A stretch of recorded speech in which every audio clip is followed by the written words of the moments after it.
함께 해주셔서 감사드립니다. 오늘 말씀 누가복음 15장 11절에서 32절까지 말씀입니다. 같이 먼저 말씀 읽겠습니다. 시작.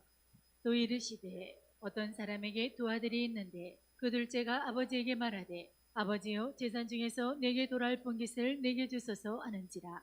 아버지가 그 살림을 각각 나누어 주었더니 그 며칠이 안 되어 둘째 아들이 재물을 다 모아가지고 먼 나라에 가 거기서 허랑방탕하여 그 재산을 낭비하더니 다 없앤 후 그 나라에 크게 흉년이 들어 그가 비로소 궁핍한지라. 가서 그 나라 백성 중 한 사람에게 붙여사니 그가 그를 들러보내어 돼지를 치게 하였는데 그가 돼지 먹는 쥐업 열매로 배를 채우고자 하되 주는 자가 없는지라. 이에 스스로 돌이켜 이르되 내 아버지에게는 양식이 풍족한 품꾼이 얼마나 많은가. 나는 여기서 지려 죽는구나. 내가 일어나 아버지께로 가서 이르기를 아버지 내가 하늘과 아버지께 죄를 지었사오니 지금부터는 아버지의 아들이라 일걸음을 감당하지 못하겠나이다. 나를 품꾼의 하나로 보소서 하리라 하고 이에 일어나서 아버지께로 돌아가니라. 아직도 거리가 먼데 아버지가 그를 보고 측은히 여겨 달려가 목을 안고 입을 맞추니 아들이 이르되 아버지 내가 하늘과 아버지께 죄를 지었사오니 지금부터는 아버지의 아들이라 일걸음을 감당하지 못하겠나이다 하나 아버지는 종들에게 이르되 제일 좋은 옷을 내어다가 입히고 손에 가락지를 끼우고 발에 신을 신기라. 그리고 살진 송아지를 끌어다가 잡으라.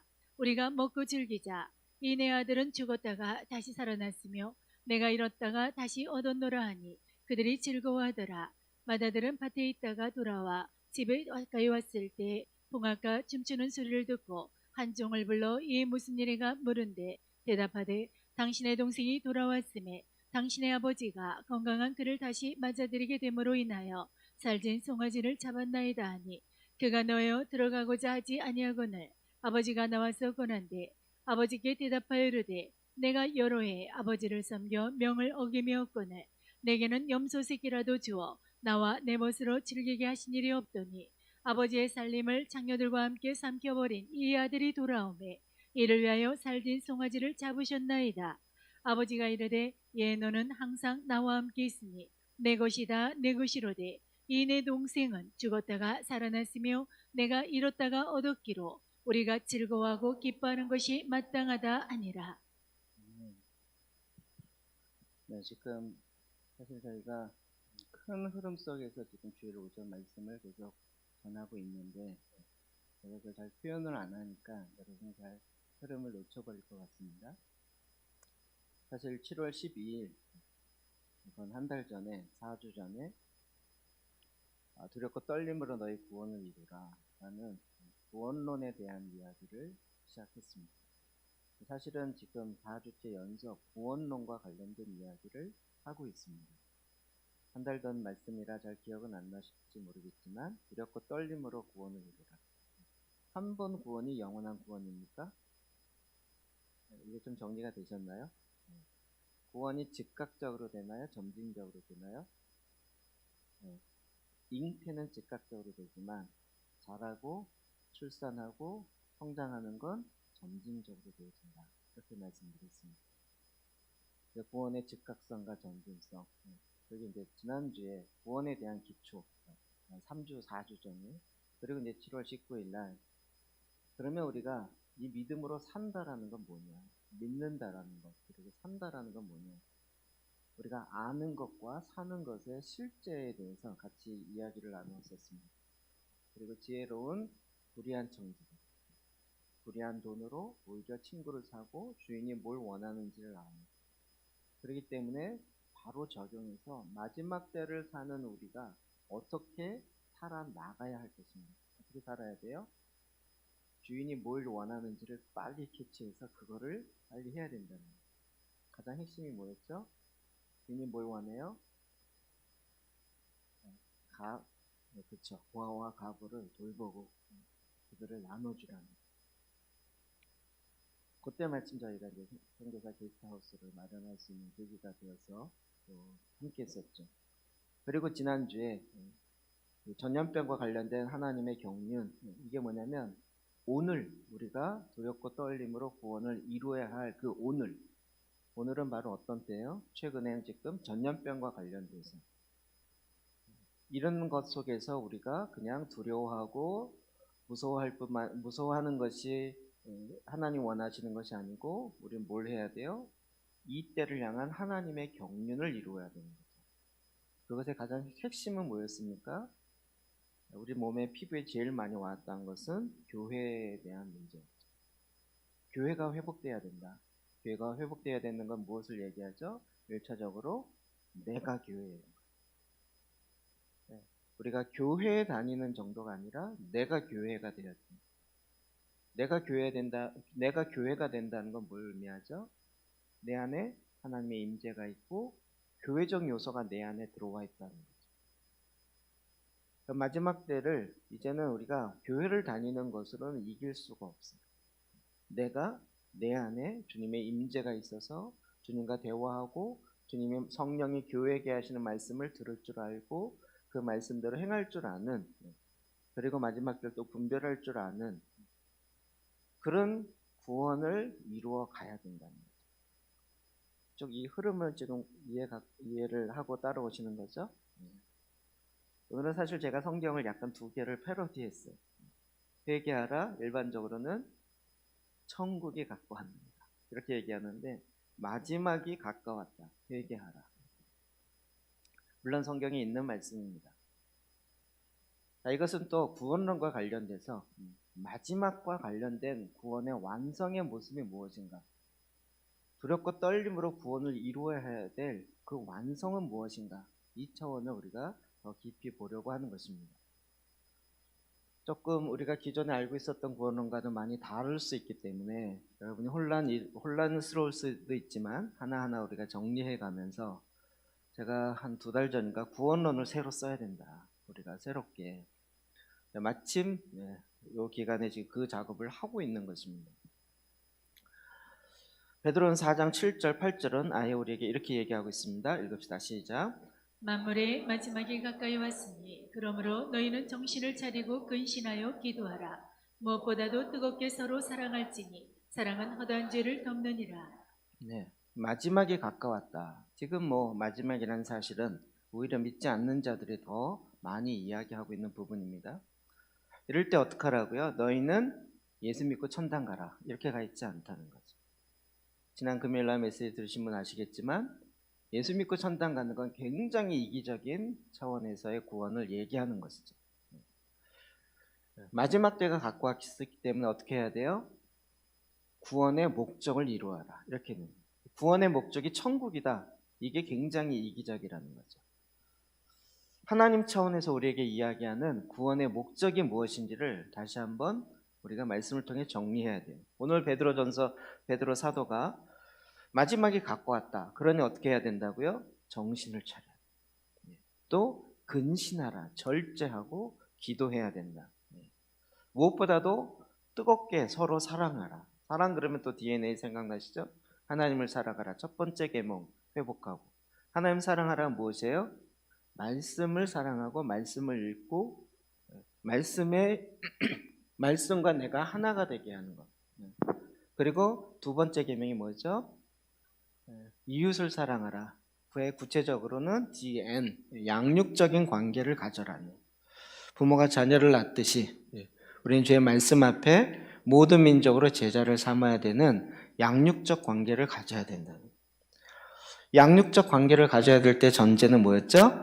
믿지 않는 자들을 찾아가는 거예요. 믿는 자들 안에서 일대를 한다는 얘기가 아니라 믿지 않는다. 회심에 의한 전도로 나가야 된다는 거죠. 죄송합니다. 마지막 때가 가까웠기 때문에 기회가 많지 않아요. 그러니까 핵심적인 것을 해야 되는데 서로 사랑하라.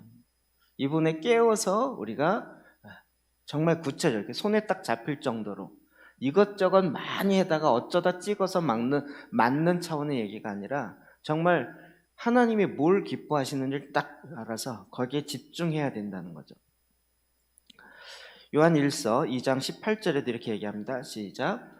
아이들아 지금은 마지막 때라. 적그리스도가 오리라는 말을 너희가 들은 것과 같이 지금도 많은 적그리스도가 일어났으니 그러므로 우리가 마지막 때인 줄 아노라. 아멘. 요한 1서 AD 약 90년경에 기록됐던 말씀인데 그때도 마지막이라고 그랬어요. 그러면 예수님이 오심으로부터 마지막이 시작되었고 그 마지막의 끝, 마지막의 끝이 다가왔다는, 우리가 지금 마지막이라고 얘기하는 것은 마지막 중에 마지막이다 이렇게 얘기하는 거죠.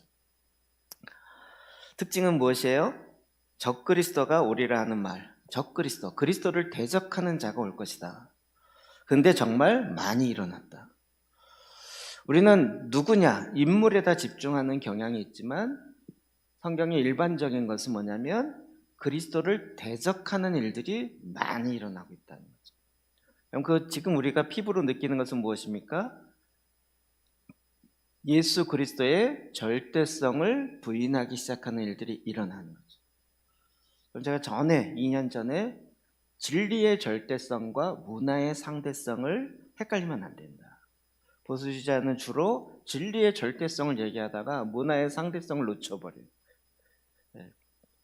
근데 지금의 수법은 문화의 상대성을 이야기하다가 진리의 절대성을 왜곡시켜 버린다는 거죠. 이 어려운 말 이해되시나요? 까먹어도 어쩔 수 없습니다. 지금 되게 웃긴 얘기죠. 중국의 모태통이 문화혁명을 일으켰어요. 문화라는 것을 드러내서 진리의 절대성을 깨버리고 자기가 얘기하는 것이 옳다 이렇게 얘기하면서 8천만 명인가 죽였어요. 지금도 똑같은 패턴이에요. 말이 그럴듯하지만 문화의 상대성, 남녀를 차별하지 말자, 차별금지법. 왜 남자 여자를 차별하냐, 차별하지 말자. 이것을 차별하면서부터 문제가 일어나니까 이 차별을 금지하자라는 법률을 정의당이 내버렸어요. 그 얘기의 핵심은 뭐예요? 남자 여자를 구별 자체를 하지 말자라는.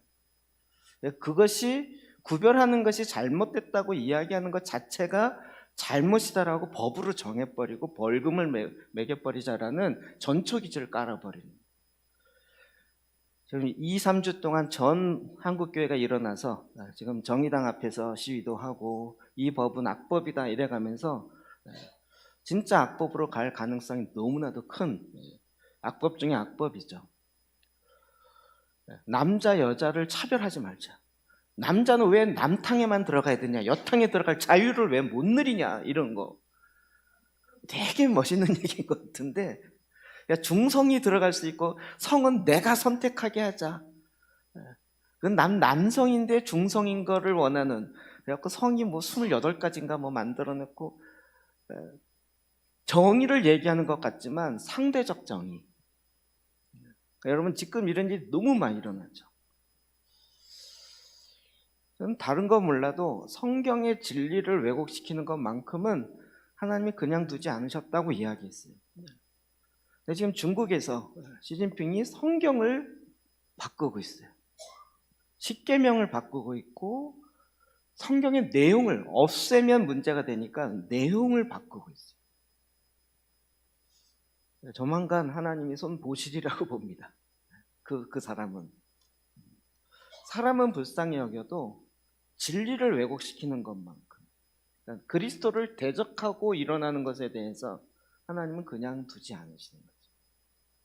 그럼 요즘은 이런 지혜가 너무나도 많이 필요한 부분입니다. 지금 내가 적그리스도다 이렇게 안 일어나도 그리스도를 대적하는, 다른 얘기를 하면 말씀을 대적하고 진리를 대적하고 생명을 대적하는 그런 일들이 너무나도 많이 일어나고 있는데, 대적자다 이렇게 안 일어나고 나는 오히려 진리를 외친다, 정의를 외친다. 그러니까 우리에게 뭐가 필요해요? 분별력이 필요한 거죠. 이런 상태의 교회에 주었던 메시지가 있습니다. 요한계시록 3장 1절에서 3절입니다. 시작. 사대교회 사자에게 편지하라. 하나님의 7영과 7뼈를 가지신 이가 이르시되 내가 내 행위를 아노니 내가 살았다는 이름은 가졌으나 죽은 자로다. 너는 일깨어 그 남은 바 죽게 된 것을 굳건하게 하라. 내 하나님 앞에 내 행위에 온전한 것을 찾지 못하였노니 그러므로 내가 어떻게 받았으며 어떻게 들었는지 생각하고 지켜 회개하라. 만일 일깨지 아니하면 내가 도둑같이 이르리니 어느 때 내게 이르는지 내가 알지 못하리라. 아멘. 소아시아 7교회 첫 번째 교회인 첫 번째 아니죠.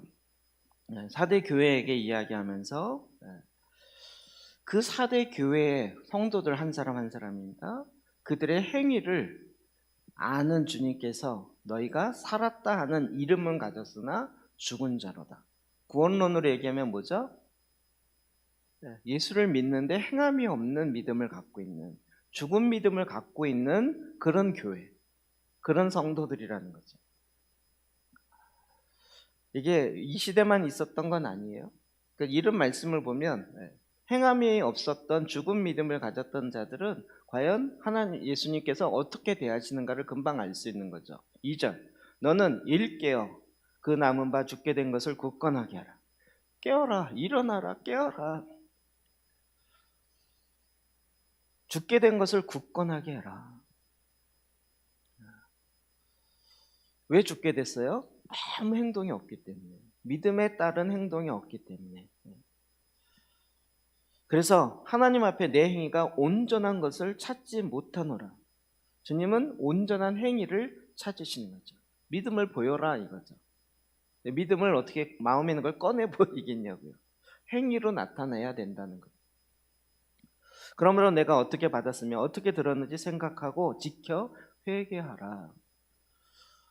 여러분 마지막 때 지금 마지막 기회라고 보는 회개하라라는 거예요. 회개하라. 돌이켜라. 자, 이제 이 구원론의 관점에서 회개가 무엇인가를 다시 한번 좀 정리해야 되지 않을까라는 마음에서 오늘 본문을 택하게 되었어요.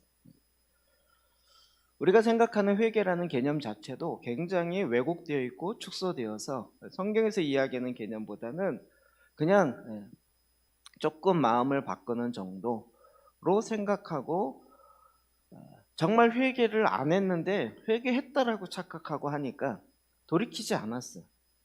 주인이 바뀌지 않았어요. 회개하는 척 했지만 아직 그의 마음이 변화되지 않았어요. 말로는 회개이지만 그의 행위에 있어서는 진정한 돌이킴이 없었던 거죠. 주님 뭐라 그래요? 내가 도둑같이 이른다. 언제요? 마지막 때. 그 언제 이를지 알지 못하는. 요즘에 저희가 이스라엘을 과연 내년엔 갈 수 있을까? 뭐 이런 고민을 합니다. 성지순례 하면서. 알고 봤더니 저희 이번에 갔다 온 그 다음 주에 문이 닫혔어요. 우리는 정말 마지막에 쉬었다 내려오는데 내려오기 샥 이렇게 해서 나온 것 같아요.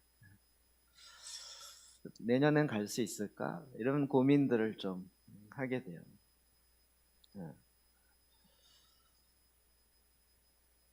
정말로 진정한 회개가 뭘까? 하나님께서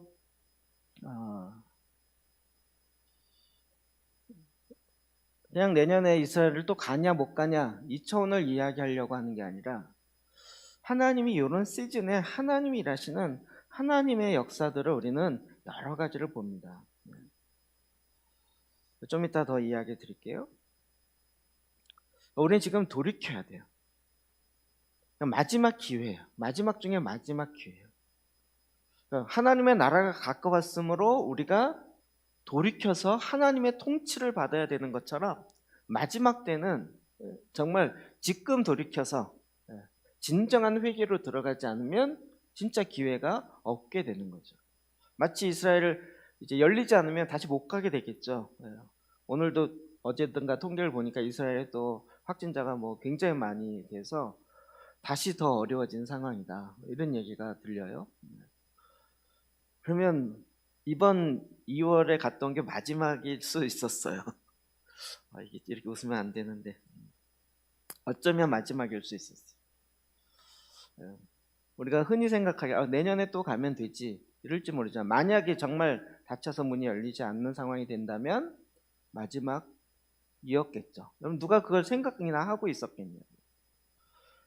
우리가 알지도 못할 때 불쑥 이렇게 찾아오는 것처럼 우리는 지금 그런 위기감에 많이 있는 거죠. 이것도 우리가 사인으로 받아야 되는 것 중에 하나예요. 내가 오늘 해야 할 그때에 해야 하는 거죠. 그리고 자꾸 미루는 게 뭐라고요? 하나님을 무시하는 거라. 내 마음대로 미루는. 주님이 말씀하셨을 때는 즉각적으로 순종하라고 말씀하시고 돌이키고 회개하라고 말씀하는 거지, 나중에 회개할까요? 여러분, 그 기회도 없을 수 있다는 거예요. 여러분, 마지막 때의 회개 신비 중에 하나가 회개와 관련되어 있습니다. 마태복음 3장 1절 2절입니다. 시작. 그때 세례 요한이 이르러 유대 광야에서 전파하여 말하되 회개하라 천국이 가까이 왔느니라 하였습니다. 천국이 가까이 왔다. 천국이 손에 잡힐 만큼 있다라는 표현이에요. 너희는 이제 돌이켜서 너희의 삶을 바꿔서 하나님의 우리는 이제 회개 그리면 교회 나가는 거, 내가 죄인인 걸 인정하고 예수님을 믿어서 이제는 하나님의 자녀가 됐다라는 것만을 회개로 자꾸 생각하는데, 하나 더 나가야 돼. 아니, 완벽하게 나가야 돼서는 하나님의 통치 안에 내 삶의 주인이 바뀌어서 인격적인 주님과의 만남 속에서 주의 통치가 내 안에 이루어지는 것까지가 회개라는 거죠. 이게 되려면 주님은 우리 안에 진정한 회개가 있어야 돼요. 다시 이야기하면 우두머리가 바뀌어야 돼요. 주인이 바뀌어야 돼요. 로마서 이런 것에 마지막과 관련돼도 신비가 있어요. 로마서 11장 25절입니다. 시작. 형제들아 너희가 스스로 지혜 있다 하면서 이 신비를 너희가 모르기를 내가 원하지 아니하노니, 이 신비는 이방인의 수가 들어오기까지 이스라엘의 더러는 우둔하게 된 것이라. 로마서 9, 10, 11장은 이스라엘과 관련되어진 구원의 이야기가 적혀있다는 걸 우리가 많이 얘기했습니다. 이방인의 충만한 수가 들어오기까지 이스라엘의 더러는 우둔하게 되었어요. 눈이 어두워졌어요. 예수님이 이스라엘에 오셨고 유대인들에게 메시지를 전했지만 그들의 눈이 많이 어두워져서 아직도 예수가 메시아인지를 알지 못해요. 그래서 하나님의 주신 비밀 경륜 중에 하나는 뭐였죠? 이방인이 주님을 믿게 되는 거였어요. 사도행전 13장 넘어가면서 유대인 가운데서도 복음이 많이 증거되어지지만 이방인들에게 증거되어져요. 그래서 어떻게 해요? 이방인들의 충만한 수가 들어오기까지. 들어왔을까요? 안 들어왔을까요? 지금 엄청 들어와 있죠? 거의 들어왔다고 봐도 과언이 아니죠? 그리고 그들이 우둔해지는데 이제 이스라엘에서 예수를 믿는 메시아닉 주들이 수건이 벗어져요.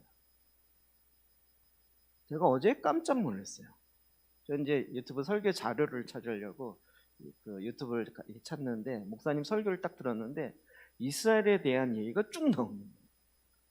그래서 제가 잘못 눌렀나? 그리고 봤는데 광고였어요. 광고. One for Israel이라는 광고였어요. 보통 유튜브 클릭하면 이제 광고가 먼저 뜨잖아요. 30초, 뭐 1분 이렇게. 그래서 제가 이게 뭐지? 그리고 이게 근데 너무나도 막 영상이 잘 만들었어요. 그래서 끝까지 봤어요. 이게 누가 광고하는 거지? 일단 의심이 먼저 드는 거예요. 이스라엘 팔아서 또 어디 모금하려고 그러나. 그래서 그러니까 찾아보니까 One for Israel이라는 곳이에요. 거기가 또 어디야? 그래갖고 또 오늘 아침 열심히 찾아봤어요. 그리고 좀 익숙한 것 같은 분위기가 있어서 이스라엘의 전문가이신 이모정 선교사님에게 여쭤봤어요. 그랬더니 자기도 만나본 분이라고. 보니까 저도 거기 갔었던 메시아닉 신학교의 학장이고, 이스라엘에서 예수를 믿는 메시아닉주 연합회가 있어요. 거기에 함께 일하는 복음지 그리고 이스라엘과 아랍인이 함께 일하는 그런 모임에서 한국에 아예 한국 그리스도인을 위해서 CF를 만들었어요.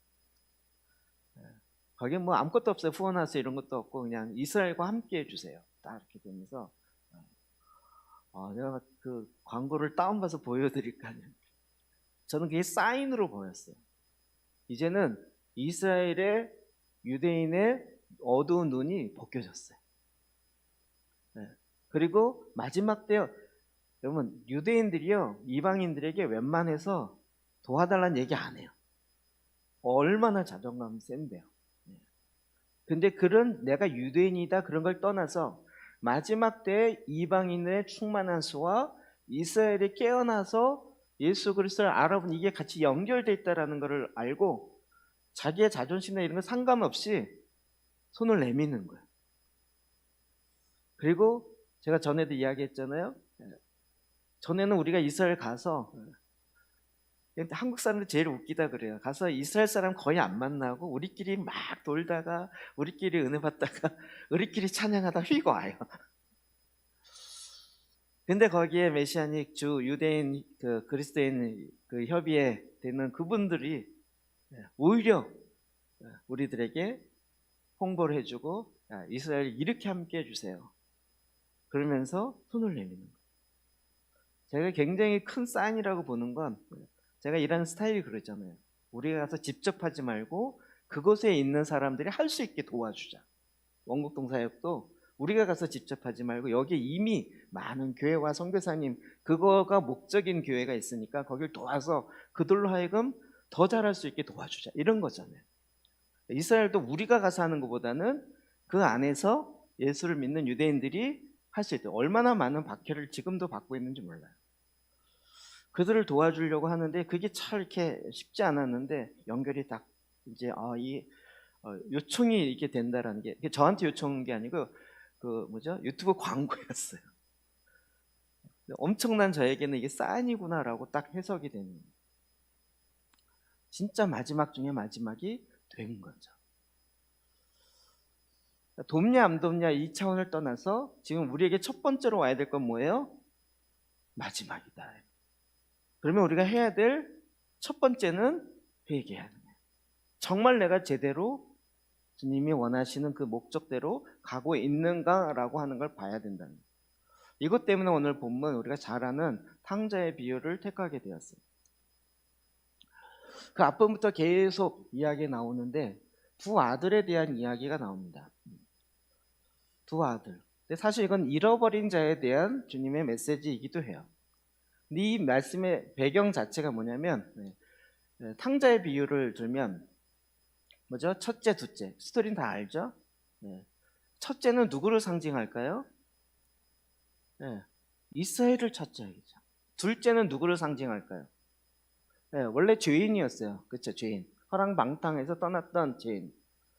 세리와 또 창녀와 이런 사람들이 돌아오는 것을 왜 기뻐하지 않느냐 이런 것이지만 그러나 그것과 함께 큰 그림에서 볼 때는 또 뭐도 돼요? 이방인. 그렇겠죠. 그 이방인이 다시 돌아오게 되는 것에 대해서 어떻게 돌아왔는지 거기에 우리는 많은 중요한 그 키를 얻을 수가 있어요. 그러면 그들의 둘째 아들, 우리가 쉽게 얘기해서 돌탕이라고 하죠. 돌아온 탕자 약자. 돌탕은 특징이 있는데 30절에 그 첫째 형이 얘기한 게 이거죠. 30절 읽어봅시다. 32절까지 시작. 아버지의 살림을 청녀들과 함께 삼켜버린 이 아들이 돌아오매 이를 위하여 살진 송아지를 잡으셨나이다.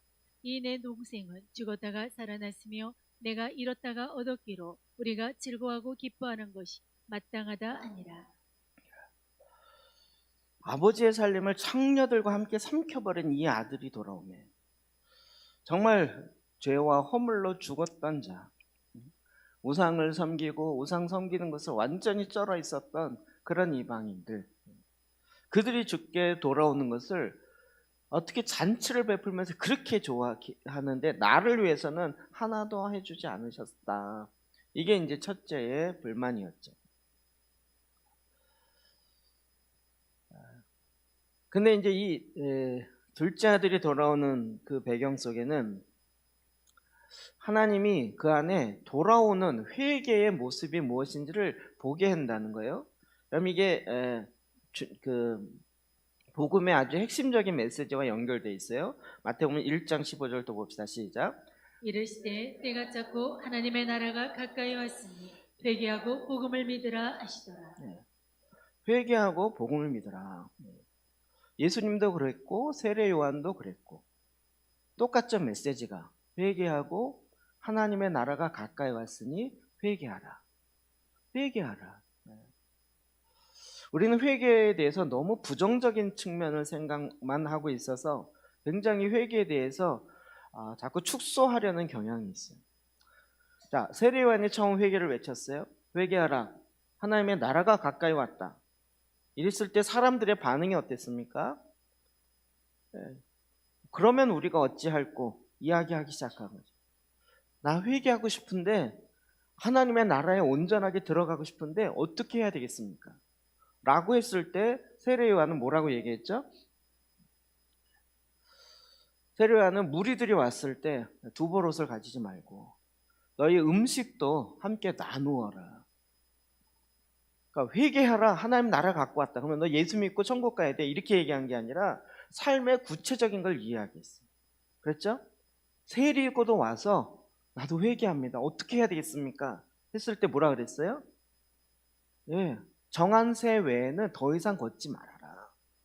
왜요? 세리들은 월급이 없어서 정한 새 말고 자기가 더 넣어서 자기 걸 챙겼단 말이에요. 그러니까 세리에게 너 예수 믿고 이렇게 해야 돼.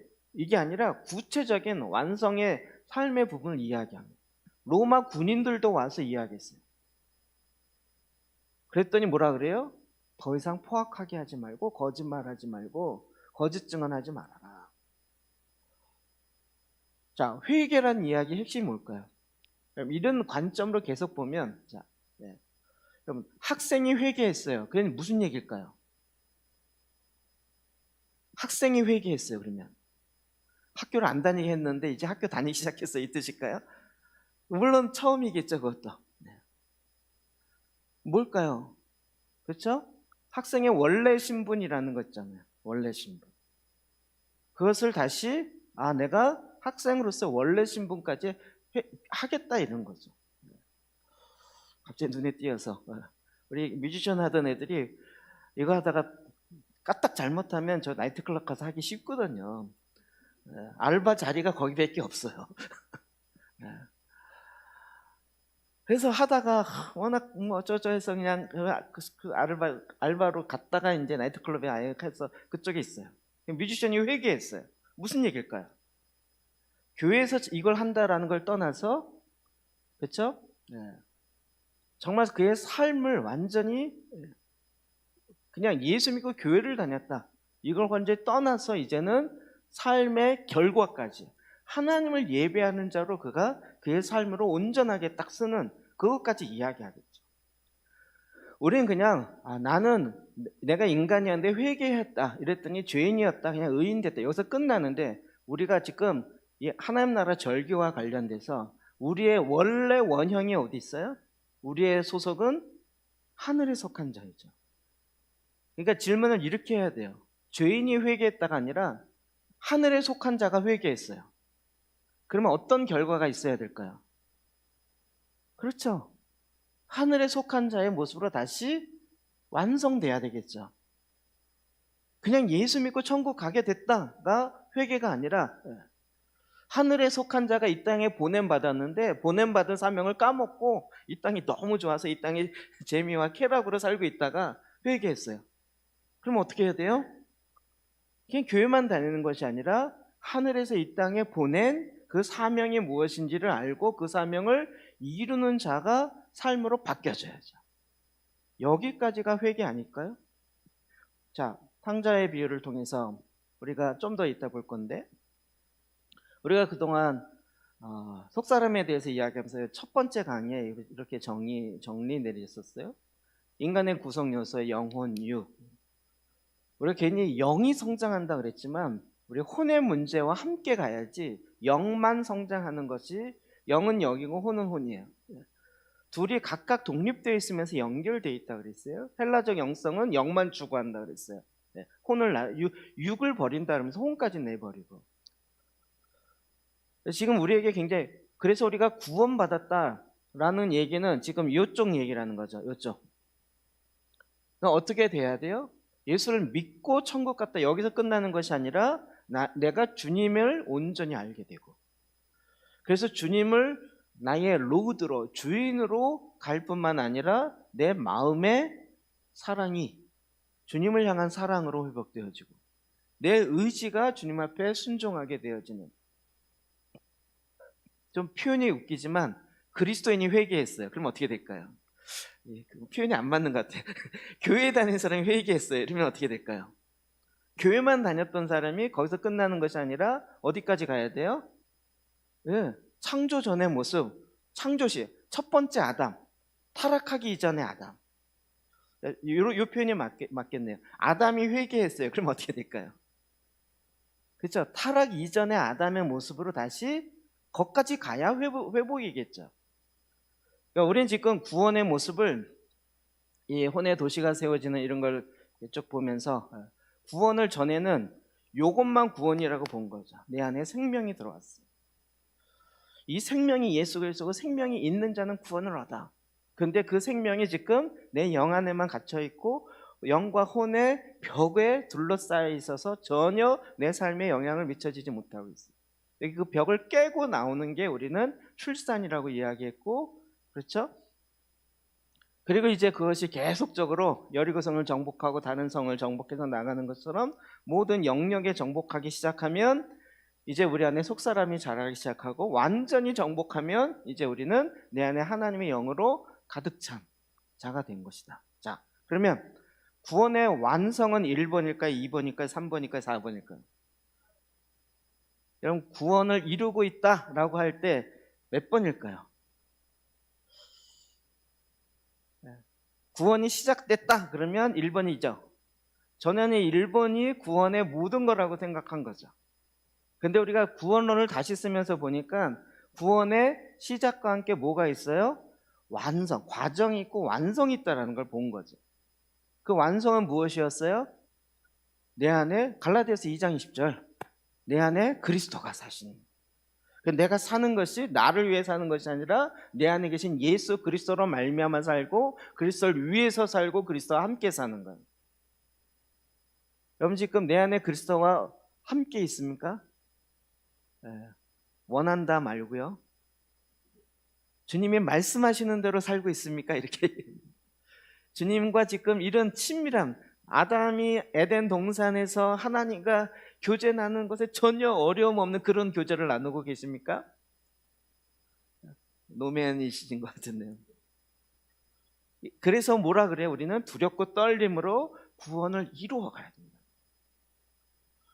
우리는 1번만으로 만족해, 난 천국 갈 수 있어, 이렇게 갔다가는 우리의 구원을 굉장히 이제 시작 자체를 구원의 전부라고 봐버렸다는 거예요.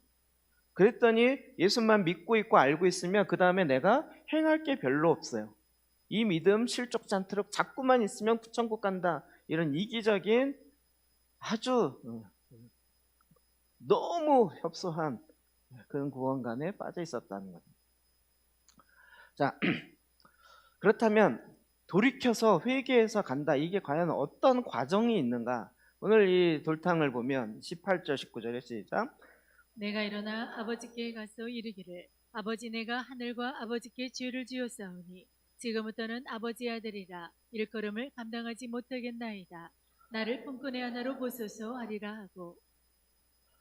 이 말이 과연 뭘 얘기할까요? 여러분, 가장 큰 회개 중에 하나는 돌이킴의 그 원상 회복에 되는 것 중에 하나는 아버지께로 돌아가는, 아버지의 아버지됨을 온전히 인정하고 그 관계 안에서 기뻐하는 거예요. 원죄의 핵심이 뭐죠? 내가 하나님 되려고 하는 거예요.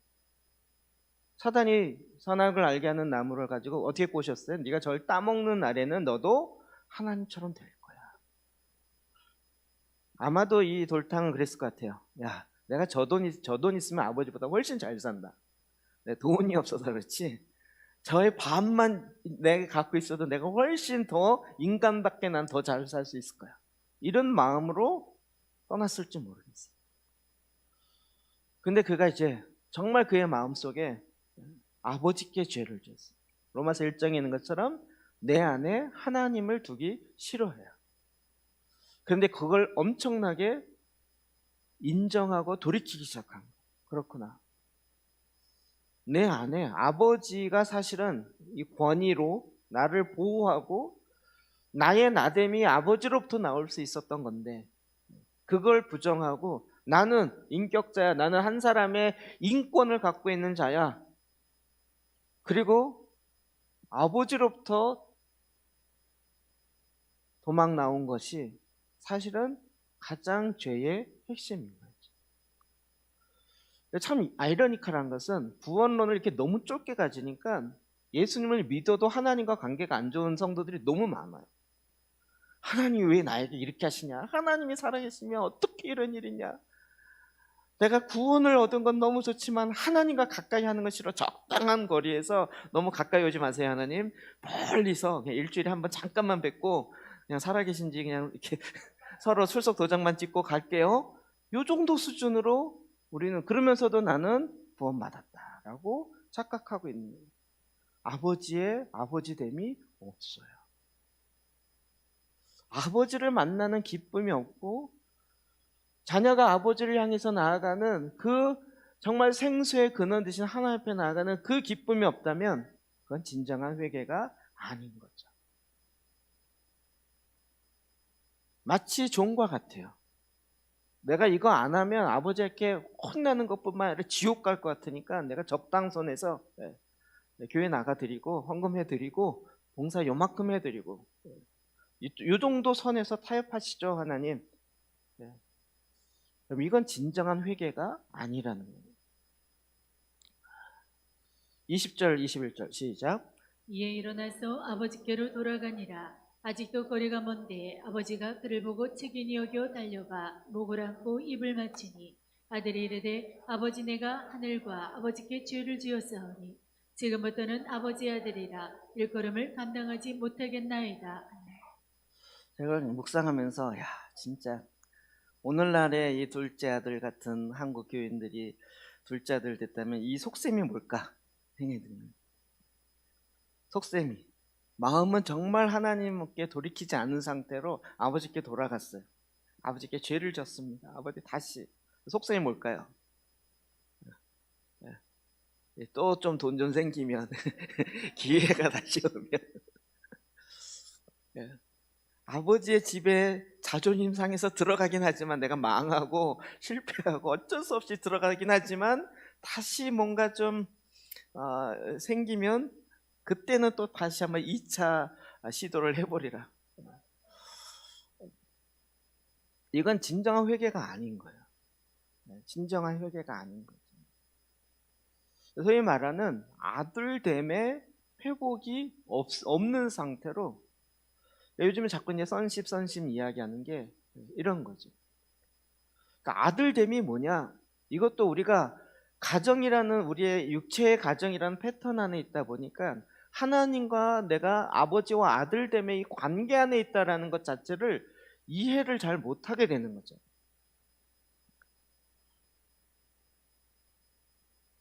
저는 제가 참 아이러니컬한 겁니다. 제가 아버지 밑에 있을 땐 정말 이해를 못했어요. 아버지는 늘 날 사랑 안 했고 늘 나에게 해준 게 없고 칭찬이라고는 돌아가기 전에 한마디 한 거 외에는 없고 그래도 왜 제가 거꾸로 아버지가 돼서 보니까 이게 아닌 거예요.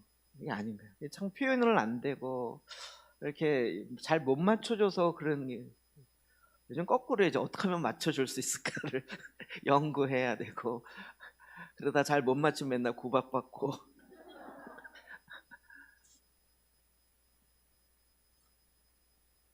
그러니까 이제 그걸 미루어 보건데 아버지가 나를 진짜 제껴놓은 게 아니었구나. 내가 느끼는 코드가 안 맞아서 그런 거 있을 수 있지만 그러면서 이제 저도 이제 좀 새롭게 저희 아버지에 대한 생각을 바꿔보는. 근데 하나님 아버지가 그렇냐는 거예요. 우리가 갖고 있는 경험의 한계 속에서 하나님과 하나님 아버지와의 진정한 만남과 진정한 회개, 진정한 화해가 안 일어나는 거예요. 하나님 어떻게 하십니까? 22절부터 24절 시작. 아버지는 종들에게 이르되 제일 좋은 옷을 내어다가 입히고 손에 가락지를 끼우고 발에 신을 신기라. 그리고 살진 송아지를 끌어다가 잡으라. 우리가 먹고 즐기자. 이 내 아들은 죽었다가 다시 살아났으며 내가 잃었다가 다시 얻었노라 하니 그들이 즐거워하더라. 아버지는 그가 돌아오는 것으로 너무나도 기쁜 거죠. 제일 좋은 옷을 내어가다가 입혀라. 옷을 입혀라. 우리가 언약할 때 3대 교환 기억나시나요? 네. 겉옷을 교환한다. 그 다음에 뭐죠? 네, 무기를 교환하고 또 뭐죠? 이름을 교환한다. 그렇죠. 근데 거의 그 모습이죠. 네. 그는 이제 더 이상 종이 되기 원했지만 아니라는. 너는 내 아들이라는. 뿐만 아니라 손에 가락지를 끼우고, 이게 뭐죠? 반지뿐만 아니라 손에 가락지가 뭐예요? 권세가 회복된다는 권세. 네. 자녀의 권세를 회복시킨다는 거죠. 그리고 종이 아니라 발에 신을 신기면서 아들 되어짐을 온전히 회복하게 하는 거죠. 그러니까 결국 우리의 구원은 우리의 신분의 회복도 연결되어 있는 거예요. 우리의 권세의 회복과 정체성의 회복과 무기의 회복, 능력의 회복이 다 연결되어 있는 거죠. 그것까지가 구원이라는 거예요. 그냥 아버지 집에 들어왔다가 구원이 아니라, 회개가 아니라, 아들이 되었으면 딱 들어왔는데 여전히 삶이 집 나가기 전에 둘째 아들과 삶이 바뀔 게 없어요. 그러면 그 집에 종들이 뭐라 그럴까요? 저거 뭐하러 들어왔어? 저러려고 들어왔어? 옛날 같이 살려면 뭐하러 들어왔어? 그냥 아버지 재산이 탐내서 들어왔구만 라고 종들이 이야기하지 않겠냐고요. 진정한 변화를 일으켰다면 그 아들은 어떻게 할까요? 아버지와 하나가 되는 거죠. 아버지의 뜻이 내 뜻이고 아버지의 원함이 나의 원함이 되는 거죠. 근데 아버지의 원함이 나를 부려먹는 것이 아니라 나로 하여금 아버지의 권세를 나눠주고자 합니다. 나의 자녀의 신분을 통해서 아버지의 유산을 나에게 주고자 합니다. 그리고 나를 기뻐하는 거예요. 제가 구원과 그동안 있었던 걸 쭉 정리해 보면서 진정한 회개는 아들됨의 회복이다. 여러분이 그냥 아버지 집에 왔으면서도 여전히 종의 모습으로 있거나 아니면 옛날에 도망가기 전에 아버지 돌아온 탕자가 집 나가기 전에 아들의 모습으로만 있다면 그건 정말 회개의 핵심을 놓쳐버리고 있는 것이 아닌가요? 성경은 계속해서 이야기하는 거예요. 요한복음 1장 12절 너무나도 잘 외우고 있죠. 시작. 영접하는 자 곧 그 이름을 믿는 자들에게는 하나님의 자녀가 되는 권세를 주셨으니. 하나님의 자녀가 회개했다. 그러면 어떻게 돼요? 하나님의 자녀의 권세가 회복되는 거예요. 그래서 내가 많은 권세를 가졌다 이걸 훨씬 떠나서 이제는 그 권세로 뭘 해요? 아버지의 기업이 상속돼요. 로마서 8장 17절 시작. 자녀이면 또한 상속자 곧 하나님의 상속자요 그리스도와 함께한 상속자니 우리가 그와 함께 영광을 받기 위하여 고난도 함께 받아야 할 것이니라. 자녀면 곧 상속자, 하나님의 기업을 물려받을 자. 에베소 1장 17절에 있는 것처럼 내 마음의 눈을 열어서 나의 부르심의 소망이 무엇인지 알 뿐만 아니라 그 기업의 영광의 풍성함이 무엇인지 알게 해달라고. 와서 그냥 아버지의 종으로 시키는 것만 할게요 이런 차원이 아니라 아버지의 유산이, 아버지의 그 기업이 나에게, 근데 그 기업의 영광의 풍성함이 우리에게 회복하고자 하는, 하늘에서 보냄받은 자가 까먹었다가 자기 정체성을 까먹었다가 이제 회개하고 돌아왔어요. 그러면 뭘로 가야 된다고요? 하늘에 있었던 원래의 정체성과 원래 뭘 하려고 하나님이 나를 창조하셨고 나를 향한 하나님의 계획이 있었는지를 그것까지 알 뿐만 아니라 그것을 행하는 것까지가 바로 회개고 구원이죠. 이건 구원받고 난 이후에 일어날 문제가 아니라는 거예요. 우리가 왜 두렵고 떨림으로 구원을 이루라는 빌립보서 3장 20절의 이 말씀이 그렇게 계속 와닿을까요? 구원에 확신이 없어서가 아니라 지금 마치 가나안 백성들이 가나안 백성이래. 이스라엘 백성이 가나안 들어가기 위해서. 그런데 두려워서 가나안 족속을 다 정복하지 못했잖아요. 그런데 그들에게 이미 가나안 들어가서 그 땅을, 언약의 땅을 내가 너에게 주리라. 이건 어디서부터 시작됐어요? 출애굽 때부터. 아브라함과 언약된 그 언약의 땅을 내가 주리라. 홍해를 건너는 것부터 시작됐지만 완성된 건 아니잖아요. 완성은 어디서 이루어야 돼요? 실제 그 삶의 현장에서 이루어야죠. 근데 아직도 점령하지 않은 땅이 너무 많은 거예요.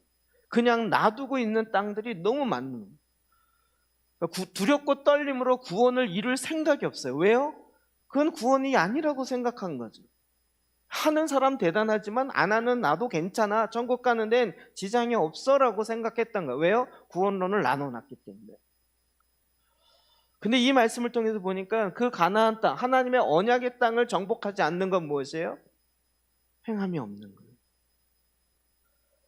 하나님이 나를 구원하시고 원래 형태로 회복하신 하나님 아버지의 뜻이 무엇인지 너무나도 알려고 하지 않는 것이고, 그 뜻 앞에 알아도 내가 세상의 힘이 두려워서 나아가지 않는 거죠.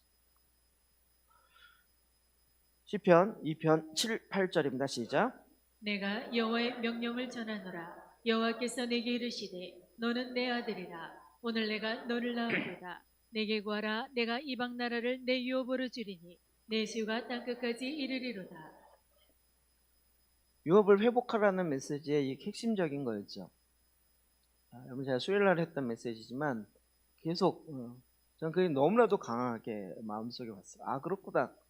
유업을 회복하는 것까지가 구원의 완성. 아까 1번, 2번, 3번, 4번에서 4번이 완성이라면 거기에 뭐가 들어가 있어요? 유업이 회복되는 것까지.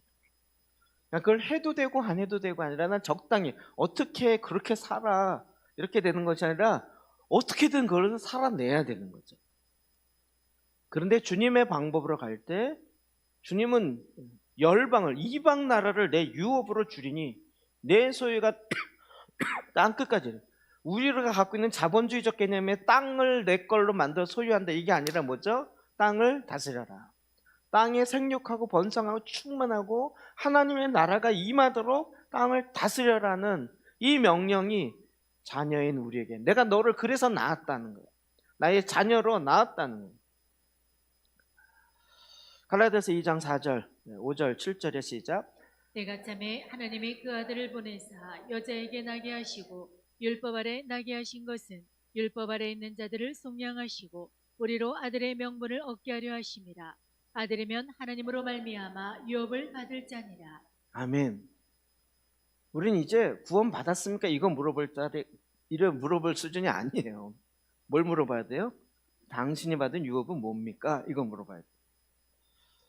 거기까지가 구원의 완성. 그럼 그 유업을 있다는 건 아시죠? 이제 눈을 열어서 하나님의 기업의 영광의 풍성함이 무엇인지 알게 해달라고 기도하시죠? 안 하시나요? 이걸 또 헬라식으로 얘기해서 죽어서 가는 내 천국의 아파트 평수가 몇 평일까? 이거 고민하라는 게 아니라는 거 아시죠?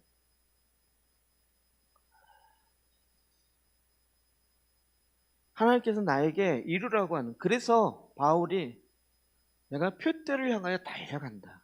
내가 뒤의 것을 바라보지 아니하고 지금 표대, 이게 뭐예요? 내가 하나님이 나에게 이루라고 하는 그 유업을 향해서 달려간다. 그 유업을 이루기에 가장 강력한 건 그 피를 그 땅에 내어주는 건데, 그래서 로마에 순교해요. 그래서 그 피가 지금까지 그 땅에서 호소해요.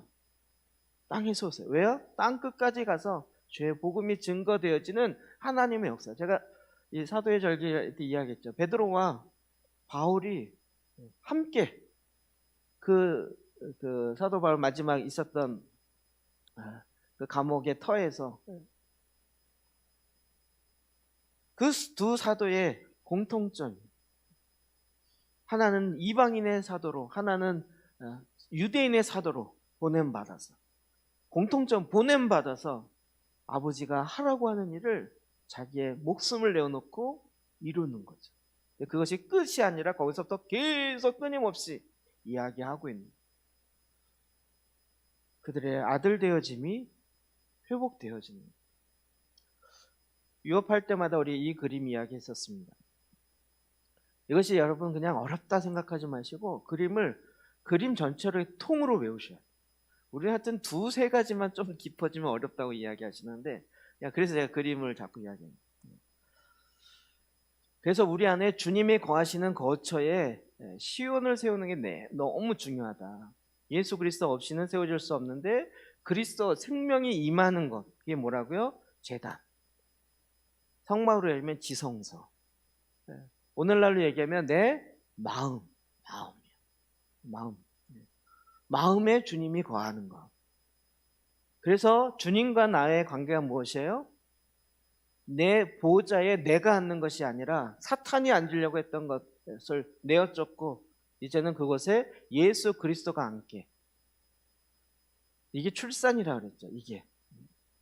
그래서 이제부터 주님의 다스림으로 내가 하나님의 통치를 이루어가는 기초적인 시온, 성을 쌓는다. 그럼 마음에 내 이 생명에 근원되어지는 성을 구축하지 않은 채 너무 빨리 일하려 나가지 마시라고요. 금방 다 원수에게 뺏기고 노략질 당하고 막혀버리잖아요. 그러니까 내 안에 다윗이 시온을 구축하고 나서 이스라엘의 모든 땅을 회복한 것처럼 그 여부수족의 시온산을 차지하는 일들을, 그게 마음의 재단을 통해서 내가 주님의 거룩한 성전이 되도록 세워지는 작업을 해야 되는 거예요. 이럴 때 이게 뭐가 돼요? 영적인 본부가 되고 헤드쿼터가 되어서 거기서부터 샘이 솟아나는 거죠. 생수의 강이 흘러내린단 말이에요. 개인으로 얘기하면 내 배에서 생수의 강이 영원토록 흘러나는 것이고, 그곳으로부터 생수의 강이 흘러나와서 그 생수의 강에 물이 닿는 곳마다 뭐가 돼요? 생명나무가 자라나가고 달마다 열매를 맺어요. 그리고 그 잎사귀는 상처를 치유해요. 이게 에스겔서 47장에 있는 환상이고 요한계시록에 나타나는 완성의 그림인 거예요. 여기까지가 구원의 완성이라고요. 여기까지가 구원의 완성. 그러니까 우리가 지금 여기 안에 사실 이 그림 보면서 그동안은 뭐 했지? 제단도 없었고 보호자도 없었고 성벽도 없었고 도대체 뭘 갖고 내가 예수 믿고 구원 얻었다라고 했었지라고 이게 참 이렇게 멘붕이 오는 거죠. 몰랐을 때는. 우리가 지금 그동안 배운 것이 자꾸 종합이 되죠. 새롭게 배우는 게 도대체 뭐야? 이게 또 너무 어려운 것 같아. 목사님 맨날 설교를 어렵게 막 이런 얘기만 주로 하셨잖아요. 이제 그 그림들이 쫙 모아지죠. 내 안에 하나님의 기업이 회복이 돼요. 너무 영광스러운 그 기업이 회복이 돼요. 그것을 다 이루었다함도 아니요. 우리가 이 땅에 있는 동안에 그것을 표대를 향해 달려가요. 주님이 우리에게 성적표를 매길 때 다 했냐 못했냐 세상적 기준의 얘기가 아니고 너의 마음에 지금 어떻게 가고 있느냐라는 거죠. 탕자의 비유로 다시 돌아가면 그 탕자는 나중에 어떻게 됐을까요? 우리 그냥 돌아갔다만 생각하잖아요. 근데 그 아버지 집이 되어서 이제 손에 가락질 끼고 그 아들의 신분이 회복되었어요. 그 다음부터는 어떻게 됐을까요? 성경에 나오지 않아요? 근데 이제는 우리가 이런 그림을 가지고 충분히 그릴 수 있겠죠. 그 둘째 아들은 어떻게 됐을까요? 아버지가 이 땅에 뭘 하길 원하셨는지를 알게 돼요. 그렇겠죠? 그래서 내가 그 아버지의 마음을 온전히 알아서 그걸 내가 이루겠습니다. 그리고 그 아버지의 뜻 앞에 순종해요. 어두운 곳에 가서 빛을 비추고 하나님을 모르는 곳에 가서 하나님을 빛으로 증언하기 시작하고 그곳에 아버지의 나라가 이루어지기, 그리고 그들도 아버지를 알게 해요. 예수님이 요한복음 17장에 기도했던 것처럼 아버지여, 이제 저들이 내가 아버지가 나를 이 땅에 보낸 줄 믿고 알았습니다. 우리 그 기도 할 수 있는 자리입니다. 내가 이제 아들의 신분이 회복됐을 뿐만 아니라 나의 원래 신분이 하늘에 있었고 이 땅에 내가 보냄받은 자라는 것을 이들도 알게 됐습니다. 그리고 이들도 믿게 됐습니다. 내 인생이 여기서 끝날지 모르지만 이들도 이제 하나님의 영광이 회복되어서 하나님 아버지를 기쁘게 하는 자들이 되었습니다 라고 기도하는 자가 예수님의 요한복음 17장의 기도가 나의 기도가 될 수 있다는 거예요. 이게 힘든 것이 아니라 우리 삶에 있어서 달려갈 표대가 뭐냐. 저는 한국교회 생각하면서 방향을 잃었다 생각해요. 우리 식으로 얘기하면 초등학교 수준에서의 공부 갖고는 이 얘기를 할 수가 없어요. 중학교 수준, 고등학교 수준에도 이런 얘기를 못하죠. 대학 수준이 가야 도대체 내 삶의 인생이 뭐, 한국 교육은 이 정도 수준이 돼 있잖아요. 어쨌든 어렸을 때는 이런 수준의 이야기를 못하는 거예요. 기도도 그렇고 말씀도 그렇고 하나님을 사랑하는 것이 무엇인지도 그렇고. 이 관점을 놓고 보면 지금 우리가 아버지의 마음이 내 안에 들어와서 이 세상을 바라볼 때 할 게 너무나도 많은 거예요. 어둠이 너무나도 많고 적그리스도의 미혹에 너무나도 밀리고 있고 빛을 발하지 못하고 있고. 저 요즘 자꾸 예레미야 애가를 이렇게 보게 돼요. 그러니까 어느 날 이러다가 예레미야 애가로 기도해야 될 상황이 있겠다. 아무리 경고하고 아무리 이야기해도 아버지 앞에 돌아오지 아니하고 결국은 바벨론의 포로로 잡혀가요. 그의 아들들이 찬양하고 딸들이 춤추는 것이 아니라 더 이상 그들이 노래도 못할 뿐만 아니라 아무도 기뻐하지 않는 그 눈물의 슬픔의 노래를 불러야 할 그 상황이 올 수도 있겠다. 그러면 다시 회복할 수 있는 길은 구원을 완성하는, 두렵고 떨림으로 하나님이 나에게 하라고 하시는 그 일을 완성하는. 이걸 너무 막 사명을 이루어야 되는데 이렇게 막 크게 얘기해 버리니까 이건 내 일이 아니야. 다른 사람 하는 거 나는 그냥 도와주면 돼 라고 생각하고 있는데 그게 아니라 그것이 바로 구원을 이루어요. 두렵고 떨림으로 이 천당 가는 구원을 완성하라는 것이 아니라 하나님의 구원의 이 풍성함들을 이제 이것이 구원인 줄 알았어. 아니 주님이 우리를 일 시켜 먹으려고 우리를 피로 값주시고 사셔서 그래서 너 일 잘하면 내가 천국 보내줄게. 이 차원에서 우리를 부르셨겠냐고. 하나님께서 우리 모두에게 이 땅에, 제가 사도 바울을 자꾸 묵상할수록 진짜 암담하겠다. 예수 믿는 사람이 한 곳에도 없어요. 온 세상에. 거기에 내가 보냄받았어요. 나를 환영할 사람이 아무도 없어요. 제가 몽골에 처음 선교여행 갔을 때요, 보고투섬이라는 울란바토르에서 18시간인가 버스 타고 들어갔더니 그 마을은 한 2,000명 정도 사는데 예수 믿는 사람 한 명도 없어요. 그 새벽에 일어나서 말씀을 읽고 기도를 하는데 이 마을 2,000명 중에 예수 믿는 사람 아무도 없어요. 지금 내가 두 번째로 여기 와서 근데 거기다 예수 믿으라고 전할 수도 없어요. 그냥 예수 믿는다고 얘기도 못하고 그냥 우리 무슨 친선 교류하러 왔다 그리고 문화행사하러 왔다 그리고 그냥 사랑으로 품어주고 그리고 돌아와야 돼. 마지막 순간에 그 공연 연습한다고 애들을 불러놓고 그 말 위에 언덕 위에 올라가서 그래서 그냥 모르죠. 한국 소리 모르고 또 영어 찬양 모르니까 틀어놓고 예수는 왕 틀어놓고 월십 연습하면서 연습하는 척하면서 손을 들고 하나님, 주님이 이 땅의 왕이십니다. 우리가 언제 다시 올지 모르지만 이 땅의 왕이신 분은 주님이십니다. 우리는 여기 일주일 왔다 그냥 가지만 주님이 이 땅의 왕이시고 그걸 위해 난 여기에 보냄받았습니다. 주님이 이루어 주십시오. 우리는 지금 두렵고 떨림으로 구원을 이루는, 그러니까 이건 해도 되고 안 해도 되고 하는 문제가 아니라 우리가 이 땅에서 나를 향한 하나님의 그 기업의 영광의 풍성함이 무엇인지 알 수 있도록 내 마음이, 저는 젊은이들에게 이거를 하고 싶어요. 내가 살아야 될 이유가 이거구나. 이제 저도 막 외치고 싶은데 막 허리 아프지, 다리 아프지, 눈 침침하지. 그냥 마구 뛰고 마구 달려갈 수 있는 그곳에 생수가 터져 나와서 상처난 자들이 와서 치유를. 제 생각을 바꿨어요.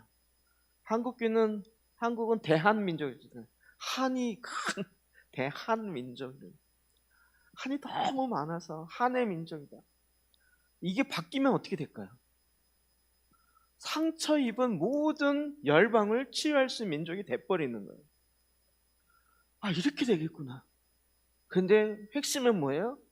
그 배에서 생수의 강이 흘러가요. 그 배에서 성령님이 터져 넘치고 하나님의 말씀이 터져 나올 수 있도록 우리가 깨어서 준비하는.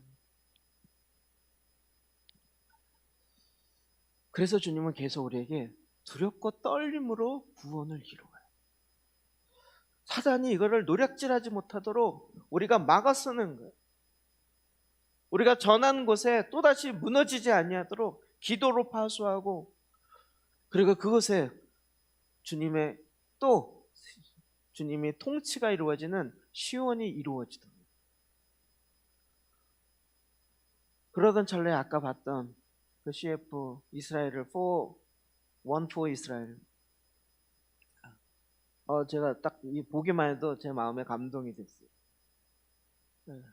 우리가 가서 하는 게 아니라 그곳에 있는 고난받고 있는 메시아닉 주들이 일어나게 하죠. 제가 거기 이스라엘 신학교 갔다 이야기했죠. 신학교 안 많아요.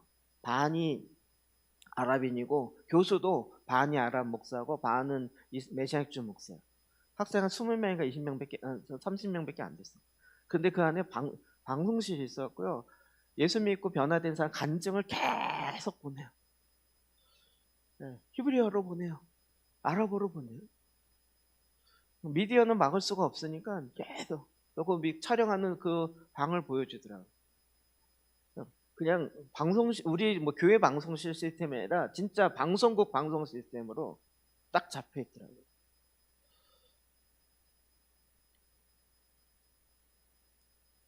이제 진짜 마지막 때가 왔고, 눈이 가리워졌던 자들이 눈을 보게 되어서 이제 같이 손을 잡고 완성을 이룰 때가 됐구나. 저는 무슨 친 이스라엘파 뭘 얘기하는 게 아니고 하나님 나라의 마지막 완성이 이렇게 되겠다라고 얘기했는데 사인으로 보인단 말이죠.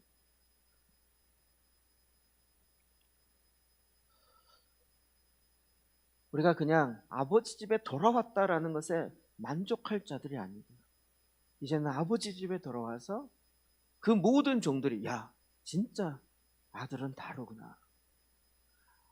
아들은 다르구나. 저 아버지를 꼭 닮았구나.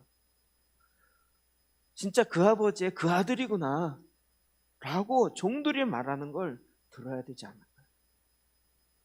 주님은 그렇게 우리에게 구원의 완성을 이루라고 해요.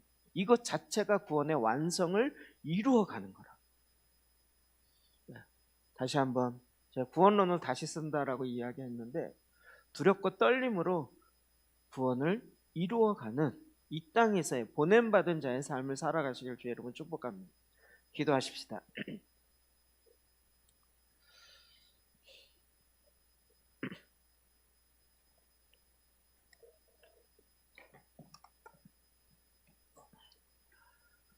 여러분, 그냥 내가 돌아온 탕자가 되어서 상상의 나라를 가지고 기도하십시다.